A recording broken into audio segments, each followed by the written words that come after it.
শেখ হাসিনাকে আশ্রয় দিয়ে জটিল সংকটে ভারত, রাষ্ট্রকে বাদ দিয়ে মোদির ব্যক্তিপ্রীতি প্রশ্নের মুখে। ভারতীয় সাংবাদিকের বিশ্লেষণে হাসিনা আমলের আদানি বিদ্যুৎ চুক্তির রহস্য ফাঁস, কার স্বার্থে বিতর্কিত চুক্তি। হাসপাতালে চিকিৎসককে ধর্ষণ ও খুনের প্রতিবাদের উত্তাপ থামেনি কলকাতায়, কর্মবিরতিতে সরকারি বেসরকারি হাসপাতালের চিকিৎসকরা। আসসালামু আলাইকুম, দেখছিলেন বাংলাভিশন ওয়ার্ল্ড নিউজ হেডলাইন। দিন যত গড়াচ্ছে ততই নয়াদিল্লির গলার কাঁটায় পরিণত হচ্ছেন ভারতে আশ্রিত বাংলাদেশের সাবেক প্রধানমন্ত্রী শেখ হাসিনা। চায়ের টং দোকান থেকে সরকারের নীতি নির্ধারণী মহল, সব জায়গায় আলোচনার বিষয়বস্তু কাকে বেশি গুরুত্ব দেবেন মোদি, বাংলাদেশের অন্তর্বর্তী সরকার নাকি পুরনো মিত্র শেখ হাসিনা। এই পরিস্থিতির জন্য রাষ্ট্রীয় পর্যায়ে সম্পর্ক শক্তিশালী করার পরিবর্তে মোদির ব্যক্তিগত ঘনিষ্ঠতাকে দুষছেন বিশ্লেষকরা। হাফিজুল ইসলামের ডেস্ক রিপোর্টে বিস্তারিত। ১.৫ দশক ধরে বাংলাদেশের ক্ষমতায় ছিলেন ভারতের ঘনিষ্ঠ মিত্র শেখ হাসিনা। দেশনেত্রী থাকুন কিংবা বিরোধী দলীয় প্রধান, সব সময় তার জন্য অবারিত থেকেছে দিল্লির দরজা। দেশ পালানো সাবেক এই প্রধানমন্ত্রীকে আশ্রয় দিয়ে দ্বিমুখী সংকটে পড়েছেন নরেন্দ্র মোদি। একদিকে নতুন সরকার, অন্যদিকে হাসিনা।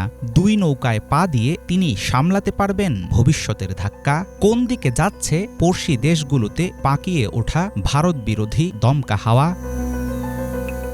ভারতের পররাষ্ট্রনীতিতে বেশি গুরুত্ব পাবে প্রতিবেশী দেশগুলো। মোদির এই নেইবারহুড ফার্স্ট নীতি নিয়ে গত ১ দশক ধরে বাগাড়ম্বর করে এসেছে বিজেপি নেতৃত্বাধীন সরকার। বিশ্লেষকরা মনে করেন, টেকসই সম্পর্কের পরিবর্তে ছোট ছোট স্বার্থের দিকে ছিল দিল্লির নজর। দেশকে পাত্তা না দিয়ে প্রতিবেশী রাষ্ট্রগুলোর সরকার প্রধান কিংবা পছন্দের নেতাদের সাথে মোদি গড়ে তুলেছিলেন ঘনিষ্ঠ সম্পর্ক। সাবেক প্রধানমন্ত্রী শেখ হাসিনা হলেন মোদির ব্যক্তিগত খাতিরের আদর্শ উদাহরণ। মালদ্বীপ, শ্রীলঙ্কা, নেপাল, বাংলাদেশ সহ অনেক দেশের সরকারে ছিল ভারতের প্রতি বন্ধুত্বপূর্ণ সম্পর্ক। কিন্তু নানা কারণে ভারত বিরোধিতায় ফুঁসছেন এসব রাষ্ট্রের সাধারণ মানুষ। আমজনতার ধারণা, ছোট দেশগুলোর কাছ থেকে যে পরিমাণ সুবিধা নিচ্ছে নয়াদিল্লি, তার বিনিময়ে মিলছে না ন্যায্য প্রতিদান। সেই সাথে যুক্ত হয়েছে মোদির একচেটিয়া ধর্মভিত্তিক রাজনীতি। বহুদিন ধরেই তার বিরুদ্ধে রয়েছে ধর্মীয় অনুভূতিকে রাজনৈতিক স্বার্থে ব্যবহারের অভিযোগ। যে কোনো দেশের ফরেন পলিসি কিংবা পররাষ্ট্রনীতির দুই দিকে থাকে দুটি দেশ, কোনো বিশেষ ব্যক্তি না। ভারতের বিদেশ নীতির ক্ষেত্রে এই বিষয়টিকে পাত্তা দেননি মোদি, যার ফলে পছন্দের ব্যক্তির ক্ষমতা শেষ হলে নতুন সরকারের সাথে আগের মতো থাকে না ভারতের সম্পর্ক। পড়শি রাষ্ট্র ও বাংলাদেশের চলমান সংকট নিয়ে কথা বলতে গিয়ে মোদির বিদেশ নীতির তীব্র সমালোচনা করেন ভারতের হায়দরাবাদ থেকে ৫ বারের নির্বাচিত সংসদ সদস্য আসাদুদ্দিন ওয়াইসি। लीडर टू लीडर डिप्लोमेसी होती है देश के दरमियान, दो देश के दरमियान। সম্পূর্ণ দায় নরেন্দ্র মোদির। রাষ্ট্রীয় কূটনীতিকে তিনি সবসময় ব্যক্তিগত সম্পত্তি মনে করেন। সবসময় আন্তর্জাতিক সম্পর্ক হয় দুই দেশের মধ্যে, দুই রাষ্ট্রপ্রধানের মধ্যে না। আপনি দেখুন বাংলাদেশে কি হচ্ছে, আমাদের খবর নেই, শুধু ওয়েট অ্যান্ড ওয়াচ। কিসের দেখা দেখি? সেই দেশের পলাতক নেতাকে আমরা আশ্রয় দিয়েছি। সেখানকার নতুন সরকার যদি বলে হাসিনাকে ফেরত দিতে হবে, তখন আমরা কি করব? আমাদের পররাষ্ট্রনীতিকে পুরো তামাশা বানিয়ে ফেলেছে মোদি সরকার। जमाने में आज वो लोग नई गवर्नमेंट कहे कि आप बजाइए वापस उनको, आप क्या करेंगे? आप শ্রীলঙ্কার চরম আর্থিক সংকটে পাশে দাঁড়িয়েছিল ভারত, কিন্তু দিল্লির আপত্তি সত্ত্বেও চীনা গোয়েন্দা জাহাজকে তাদের বন্দরে ভিড়তে দিচ্ছে দেশটি। নেপালের অর্থনৈতিক অবরোধ কর্মসূচির সময় ভারত বিরোধী প্রতিবাদে ফেটে পড়েছেন সেদেশের সাধারণ মানুষ। গত বছর মালদ্বীপে ভারতপন্থী সরকারকে হটিয়ে ক্ষমতায় এসেছেন মোহামেদ মুইজ্জু। অনেকাংশে ভারত নির্ভর হওয়ার পরেও চীনের সাথে কূটনৈতিক সম্পর্ক স্থাপনের প্রস্তাব বিবেচনা করছে ভুটান। আফগানিস্তান ও মিয়ানমারের ক্ষমতাসীন সরকারের সঙ্গেও নেই নয়াদিল্লির উষ্ণ সম্পর্ক। কেবল গোয়েন্দা ও অনুগত রাজনীতিক মিত্রদের চোখ দিয়ে কোনো প্রতিবেশী দেশের আসল চিত্র বোঝা অসম্ভব। অনেকের মতে সেই একই ভুল বারংবার করে যাচ্ছেন মোদি। শেখ হাসিনার মতো পছন্দের নেতাদের ভরসায় নিশ্চিন্তে বসে থাকার ফলও ভোগ করছে নয়াদিল্লি। প্রশ্ন উঠেছে ভারতের পররাষ্ট্রনীতির সামর্থ্য নিয়ে। পড়শি দেশগুলোতে ক্রমবর্ধমান ভারত বিরোধিতার দায় কি এড়াতে পারবেন মোদি? হাফিজুল ইসলাম, বাংলাভিশন। পদত্যাগ করে ভারতে পালানোর পর থেকেই শেখ হাসিনার আমলে করা প্রশ্নবিদ্ধ প্রকল্প আর চুক্তিগুলো নিয়ে শুরু হয়েছে চুলচেরা তদন্ত আর বিশ্লেষণ। এর মধ্যে শুরুর সারিতে আছে আদানি গ্রুপের বিদ্যুৎ কেনার চুক্তি। খোদ ভারতের সাংবাদিকের বিশ্লেষণে উঠে এসেছে অসম এই চুক্তির চাঞ্চল্যকর তথ্য। কি রহস্য এ নেপথ্যে?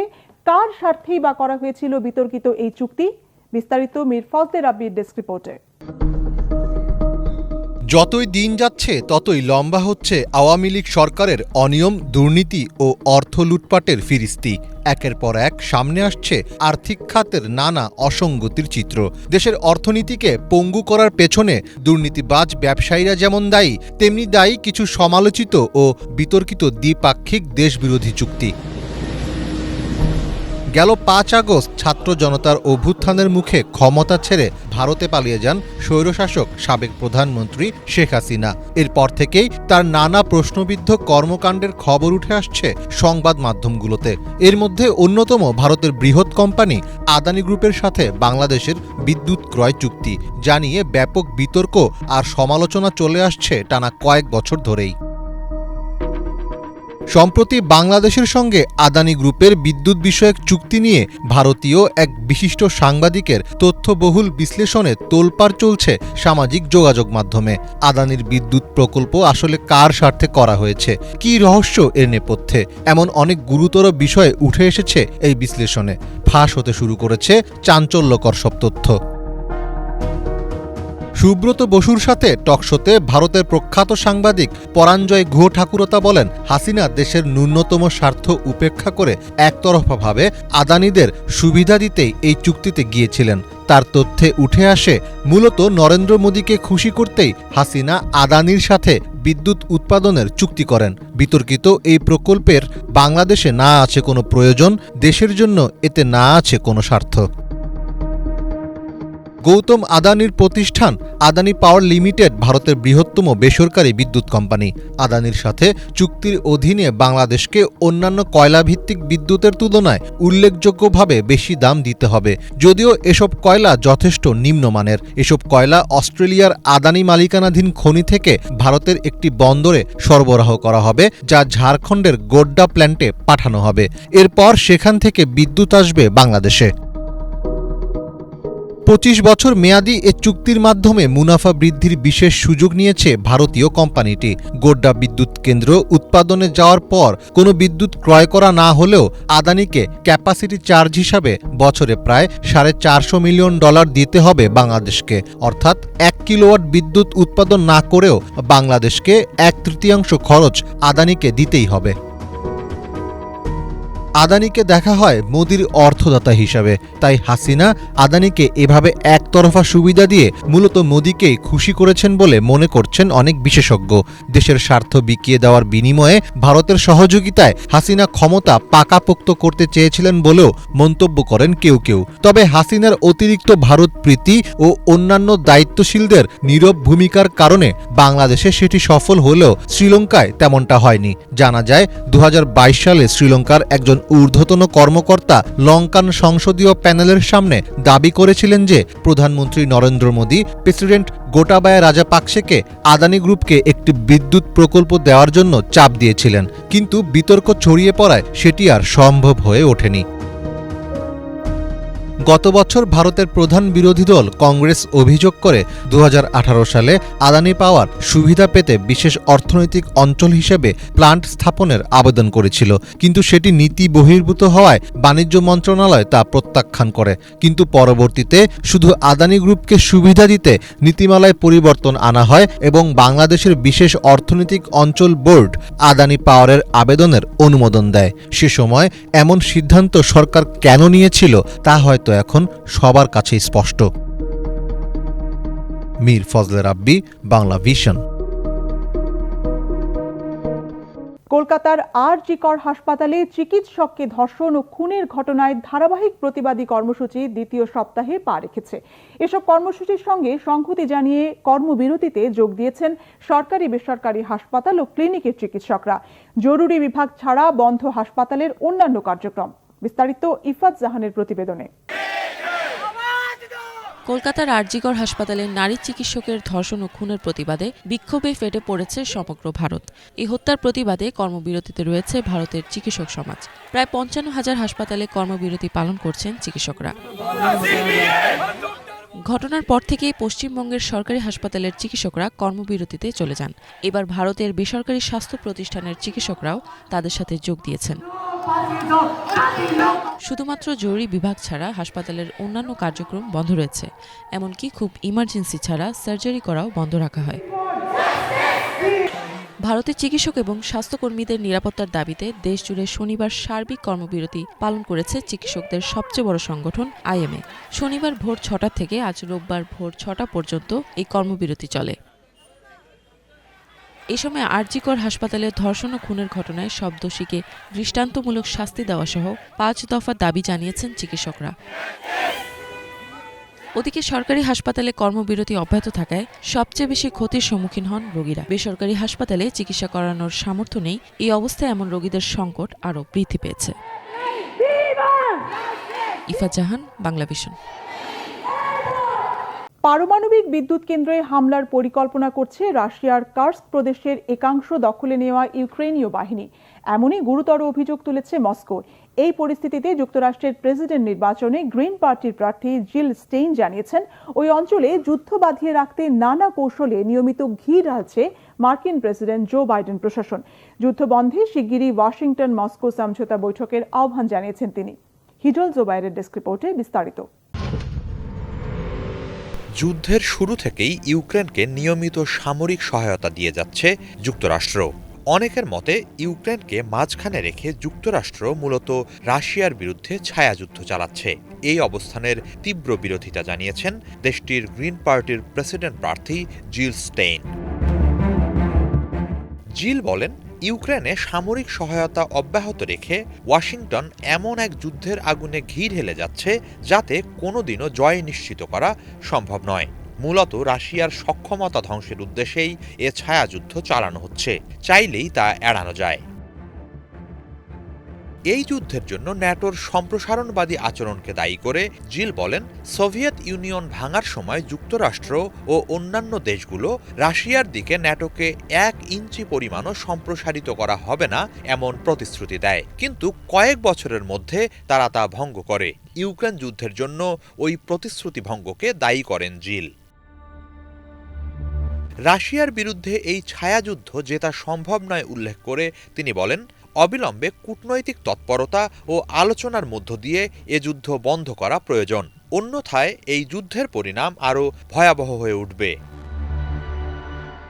এদিকে ইউক্রেন কার্স্ক প্রদেশের পরমাণু বিদ্যুৎ কেন্দ্রে হামলার পরিকল্পনা করছে বলে আইএইএ-কে জানিয়েছে রাশিয়া। কার্স্কে ইউক্রেনীয় সেনারা ঢুকে পড়ায় এ পরিস্থিতি তৈরি হয়েছে।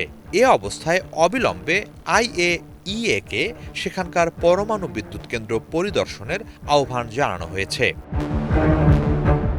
কার্স্কের পরমাণু বিদ্যুৎ কেন্দ্রে হামলা হলে ইউক্রেনকে চরম মূল্য দিতে হবে বলে সতর্কতা জানিয়েছে রুশ পররাষ্ট্র মন্ত্রণালয়। হিজল জোবায়ের, বাংলাভিশন। প্রাণঘাতী মাঙ্কি পক্স বা এম পক্সে চলতি বছরই সর্বোচ্চ ৫ শতাধিক মানুষের মৃত্যু হয়েছে সেন্ট্রাল আফ্রিকার দেশ কঙ্গোয়।